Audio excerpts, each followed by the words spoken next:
لبیک اللہم لبیک، اے اللہ میں حاضر ہوں۔ حج کا رکن اعظم وقوف عرفہ آج ادا کیا جائے گا۔ مینا میں قیام کے بعد عازمین حج میدان عرفات پہنچنے لگے، جہاں خطبہ حج دیا جائے گا۔ حجاج کرام ظہر اور عصر کی نمازیں ایک ساتھ ادا کریں گے۔ غروب آفتاب کے بعد مزدلفہ کے لیے روانہ ہوں گے۔ مغرب اور عشاء کی نمازیں مزدلفہ میں ایک ساتھ ادا کریں گے۔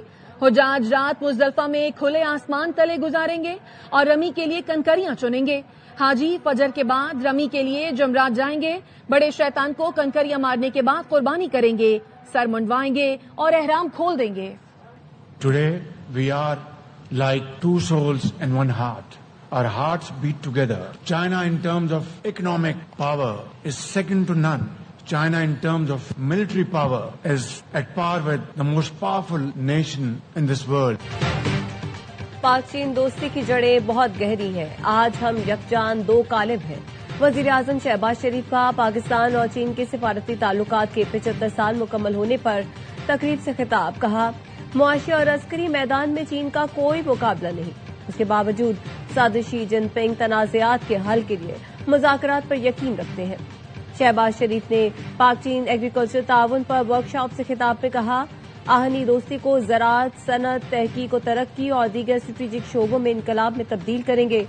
وزیر اعظم کا IBI کارپوریشن کے ہیڈ کوارٹرز کا بھی دورہ۔ پاک چین اقتصادی اور تکنیکی تعاون کو مزید وسعت دینے کے عزم کا اعادہ۔ شہباز شریف نے بیجنگ میں چینی کاروباری وفود سے ملاقاتیں کی۔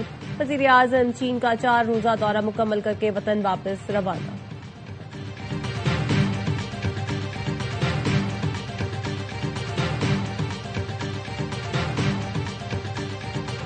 پاکستان اور چین کا اسٹریٹجک شراکت داری کو مزید گہرا کرنے پر اتفاق۔ سی پیک 2.0 کے اعلی معیار کی ترقی۔ گوادر پورٹ کو علاقائی رابطہ مرکز بنانے پر بھی اتفاق کیا گیا۔ وزیر اعظم شہباز شریف کے دورہ چین پر مشترکہ اعلامیہ جاری۔ دونوں ملکوں میں دفاعی، انسداد دہشت گردی تعاون مزید مضبوط بنانے پر اتفاق۔ جنوبی ایشیا میں امن و استحکام برقرار رکھنے، یک طرفہ اقدامات کی مخالفت، تنازعات مذاکرات سے حل کرنے پر زور دیا۔ اعلامیے میں کہا گیا، کسی گروہ بشمول TTP ETIM کو خطے کے امن کے خلاف سرزمین استعمال کرنے کی اجازت نہیں ہونی چاہیے۔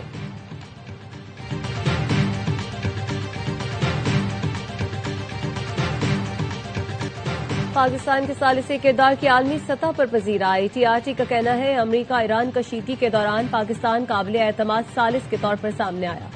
فیلڈ مارشل عاصم منیع کی ثالثی اور سفارتی کردار نے پاکستان کی علاقائی اہمیت کو نئی تقویت دی۔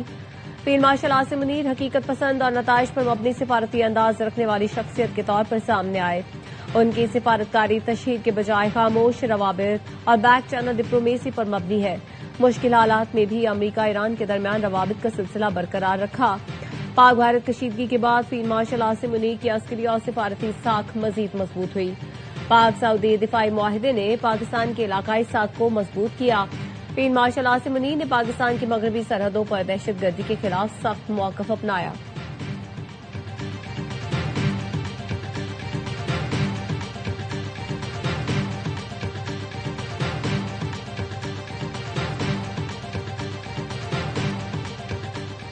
مرد بر امریکہ اسلامی جمہوریہ کا مستقل نعرہ رہے گا۔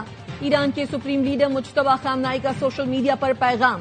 لکھا، امریکہ کو خطے میں مزید اڈے قائم کرنے کا موقع نہیں ملے گا۔ مستقبل امت مسلمہ اور نئی اسلامی تہذیب کا ہے۔ اب وقت کی سوئی کسی صورت پیچھے نہیں جائے گی۔ خطے کی غیور قومیں اور سرزمین اب امریکی فوجی اڈوں کے لیے ڈھال نہیں بنیں گی۔ خلیج میں امریکی شرارتوں کے لیے کوئی محفوظ پناہ گاہ باقی نہیں بچی۔ فوجی اڈوں کے خاتمے سے امریکہ خطے میں سابقہ حیثیت سے دور ہوتا جا رہا ہے۔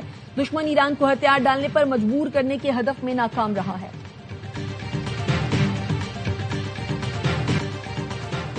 پاسداران انقلاب کا فضائی حدود کی خلاف ورزی پر امریکی ڈرون مار گرانے کا دعویٰ۔ پاسداران انقلاب کے مطابق MQ-9 ریپر ڈرون ایرانی حدود میں داخل ہوا تھا، جسے تباہ کر دیا گیا۔ جنگ بندی کی خلاف ورزیوں پر بھرپور جواب دینے کا حق محفوظ رکھتے ہیں۔ ایران کا امریکی اقدامات پر فیصلہ کن اور قانونی رد عمل کا انتباہ۔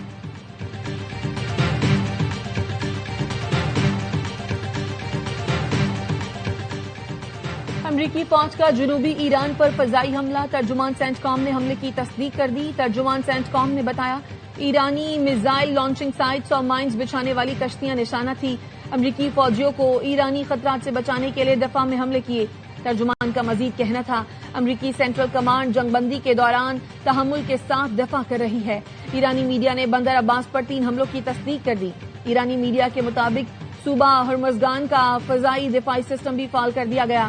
خلیج عمان میں امریکی جنگی بحری جہازوں پر میزائل داغے جانے کی اطلاعات ہیں۔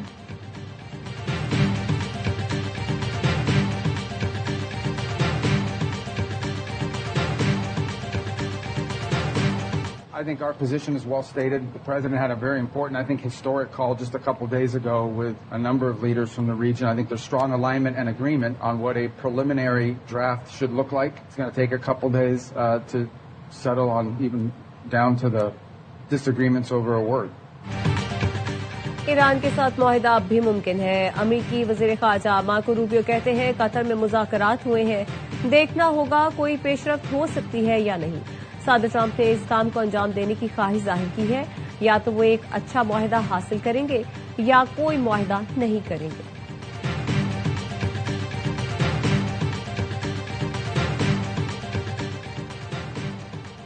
نائب وزیر اعظم اسحاق ڈار 2 روزہ سرکاری دورے پر نیو یارک پہنچ گئے۔ UN سلامتی کونسل کی اعلیٰ سطح کھلے مباحثے میں شرکت کریں گے۔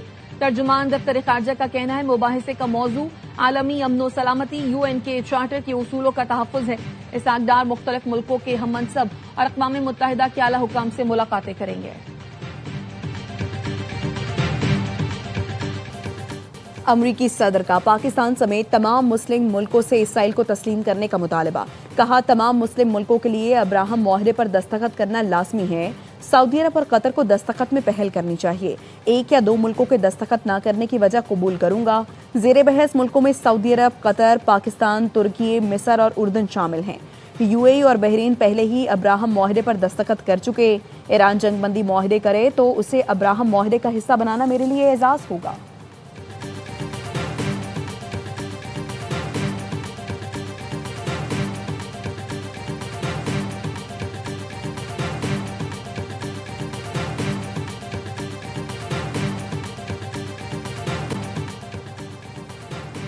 PTI کے 50 سے زائد MPs نے وزیراعلیٰ KP کے خلاف گروپ بنا لیا۔ ذرائع کا کہنا ہے بانی PTI بھی سہیل آفریدی کی کارکردگی سے نالاں ہیں۔ KP حکومت کے لیے بجٹ کی منظوری میں مشکلات کا خدشہ۔ سہیل آفریدی نے محسن نقوی سے ملاقات بھی اسی مشکل سے نکلنے کے لیے کی تھی۔ مولانا فضل الرحمان سے بھی وزیراعلیٰ KP نے حمایت مانگی۔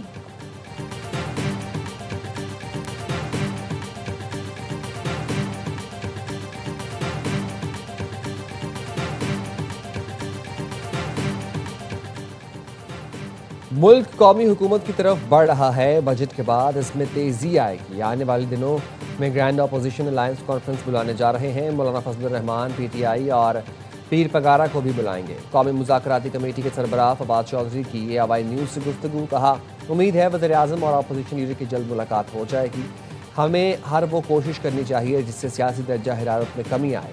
TTI میں موجود زیادہ تر سیاستدان نئے ہیں۔ پارٹی قیادت فیملی اور سوشل میڈیا کے دباؤ میں فیصلے کر رہی ہے۔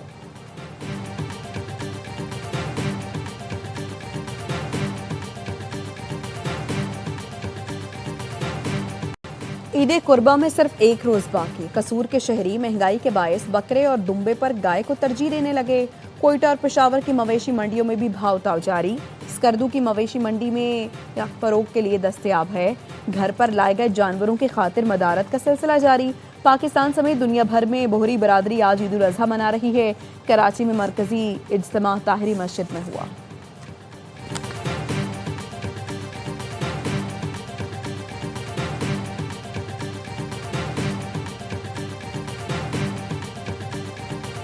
چھ 8 گھنٹے جو ہیں ٹرینیں لیٹ ہو رہی ہیں، کوئی انتظام نہیں ہے، عوام بے یار و مددگار ساری کھڑی ہوئی ہے۔ جو پہلے ٹرین لگنے والی ہے اس کو بعد میں لگا رہے ہیں، جو بعد میں لگنے والی اس کو پہلے لگا رہے ہیں۔ 3 گھنٹے سے دلیل ہو رہے ہیں، بیٹھنے کی جگہ نہیں ہے۔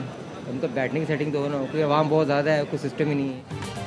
3 اسپیشل ٹرینیں بھی گھنٹوں تاخیر کا شکار۔ اپنوں میں عید منانے کے لیے جانے والے اذیت سے دوچار۔ پاکستان ریلوے کی عید ٹرین پر جانے والے مسافر گھنٹوں کراچی اور لاہور کے ریلوے اسٹیشن پر بے یار و مددگار بیٹھنے پر مجبور۔ مسافروں کا کہنا تھا کہ کراچی ریلوے پر پینے کا بھی پانی دستیاب نہیں۔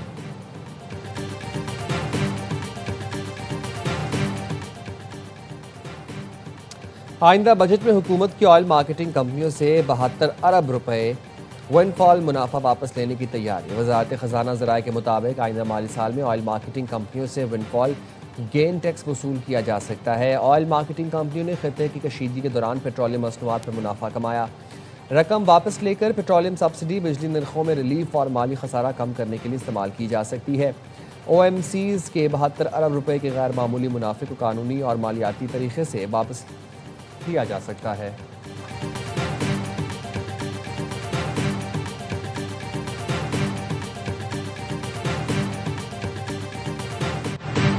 اور عید قربان میں صرف ایک روز باقی. قصور کی شہری مہنگائی کے باعث بکرے اور دمبے پر گائے کو ترجیح دینے لگے. کوئٹہ اور پشاور کی مویشی منڈیوں میں بھی بھاؤ تاؤ جاری. اسکردو کی مویشی منڈی میں یوک فروخت کے لیے دستیاب ہے. گھر پر لائے گئے جانوروں کی خاطر مدارت کا سلسلہ جاری. پاکستان سمیت دنیا بھر میں بوہری برادری آج عید الاضحیٰ منا رہی ہے. کراچی میں مرکزی اجتماع طاہری مسجد میں ہوا.